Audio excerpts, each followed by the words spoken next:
नमस्कार, आदाब, सत श्री अकाल। मैं आपकी शिव्या। आज हम बात कर रहे हैं एक ऐसे सिंगर के बारे में जिन्होंने 9 साल में अपने पिता को और 14 साल में माँ को खो दिया, फिर भी अपने लिखने के टैलेंट से आज हजारों युवाओं के दिलों में अपनी जगह बनाई है।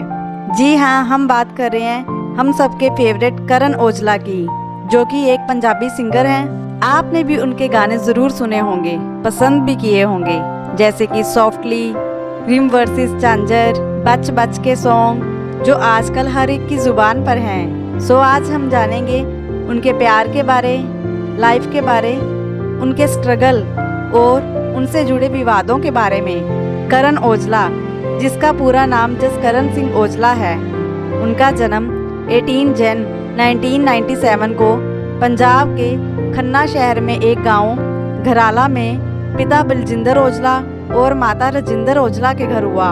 उनके पिता, जो कि कोऑपरेटिव सोसाइटी में काम करते थे, जिनकी डेथ 2006 में एक एक्सीडेंट में हो गई थी, तब करण सिर्फ 9 साल के थे। एक शो चाय विद टी, जिसमें उन्होंने बताया कि जिस दिन मेरे पिताजी का फ्यूनरल था, मेरे में हिम्मत नहीं थी कि वो इसको कैसे फेस करें। करण बेड पर ऐसे लेटे थे जैसे सबको लगे कि वो सो रहे हैं, हालांकि उसे सब पता चल रहा था कि बाहर क्या हो रहा है। दरअसल वो कहते हैं उसे समझ ही नहीं आ रहा था कि वो इसको कैसे प्रोसेस करे। कहते हैं उसके लिए ये बहुत बुरा फेज था, आज भी है। लिखने का हुनर अपने डैडी से ही मिला है, क्योंकि उनको भी लिखने का शौक था। पापा की डेथ के बाद माँ ने मेरी दोनों बहनों की शादी कनाडा में की, पर 2011 को मेरी माँ की भी डेथ हो गई। उस समय मेरी उम्र 14 साल की ही थी। वो बताते हैं उनकी माता को ब्लैडर में कैंसर था और हमें उनकी डेथ के 1 साल पहले ही पता चला कि उन्हें कैंसर है। हमें पता चल गया था कि उनके पास सिर्फ 8 महीने ही हैं। ये बात उन्होंने TRS रणवीर के शो में बताई। ये बहुत बुरा फेस होता है जब आपको पता हो कि आपके सबसे प्यारे आपको छोड़ के चले जाएंगे। आगे बताया कि जब भी उन्हें पेन होती थी तब वो हम बच्चों को घर से बाहर भेज देती थी, ताकि उनको पेन से चिल्लाते हुए उनके बच्चे ना देखें। करण ने एक शो में बताया कि वो 14 से 17 साल तक इंडिया में अकेले ही रहे, क्योंकि उनकी दोनों बहनें तो कनाडा चली गई थी। बेशक उनके पास चाचा थे, पर था तो अकेला ही। करण ने बताया कि जब वो 9th क्लास में थे तब उनकी फ्रेंड की सिस्टर की मैरिज पर उन्होंने एक सॉन्ग गाया और शादी में मशहूर सिंगर जस्सी गिल भी वहाँ पे थे। करण का गाना सुनकर इम्प्रेस हुए।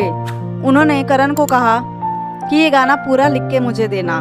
तो फिर करण बताते हैं मैंने रेंज गाना लिखा और जस्सी गिल ने वो गाना गाया, जो कि सुपर हिट हुआ। इसके बाद करण ने लेखन पर ध्यान दिया। उन्होंने ब्लेसिंग्स ऑफ बापू सॉन्ग लिखा, जिसे मशहूर सिंगर गगन कोकरी ने गाया। करण औजला के लिखे हुए सॉन्ग को बहुत पंजाबी सिंगर इवन दलजीत दोसांझ भी गा चुके हैं। स्कूल के बाद वो कनाडा चले गए। वहाँ उनकी मुलाकात दीप जड्डू और संदीप रेहान से हुई। उन दोनों ने तो करण के करियर को आकार दिया और उनका पहला song as singer property of Punjab आया, बहुत सुपर हिट हुआ। इसके बाद अल्कोहल सॉन्ग और इसके बाद BTFU एल्बम निकाली। इस एल्बम में तो सारे रिकॉर्ड्स ही तोड़ दिए और वो इतने फेमस हो गए कि बहुत सारे उनके फैंस ने उनके नाम के टैटू तक बनवाने शुरू कर दिए। इस काम में शहनाज गिल, जो कि एक बॉलीवुड एक्ट्रेस है, उनका नाम भी शामिल है।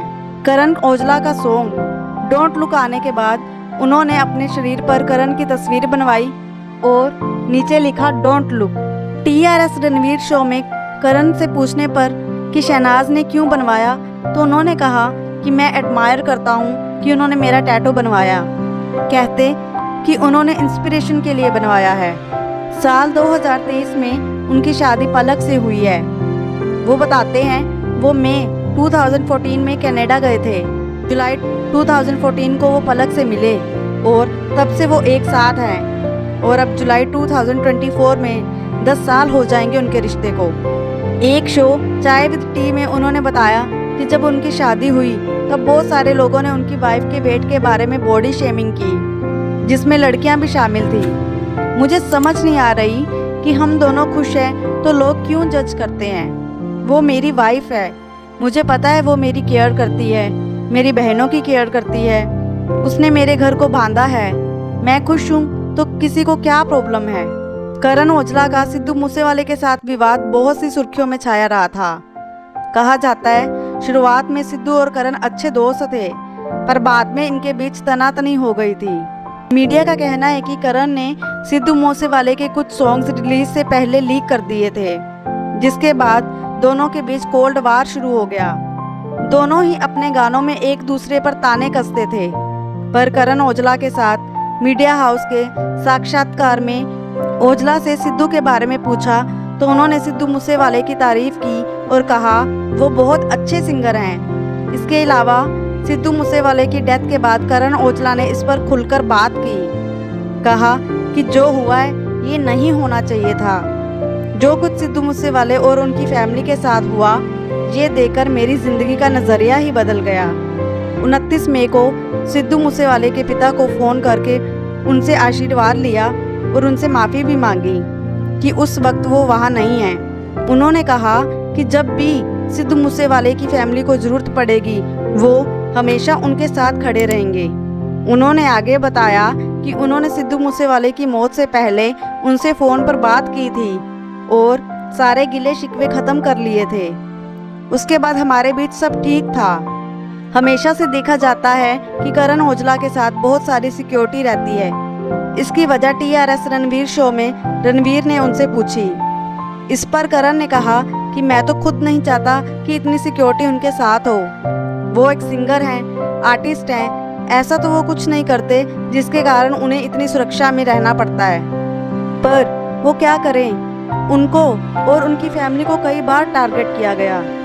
बताते हैं कि मुझ पर 3-4 बार हमला हो चुका है। मैंने गोलियों को घर के आर पार होते हुए देखा है। इसीलिए इसके अलावा उनके पास कोई ऑप्शन नहीं है। आप करण औजला के बारे में क्या कहना चाहोगे, हमें कमेंट सेक्शन में ज़रूर बताएं और हमारा चैनल लाइक सब्सक्राइब करना ना भूलें। धन्यवाद।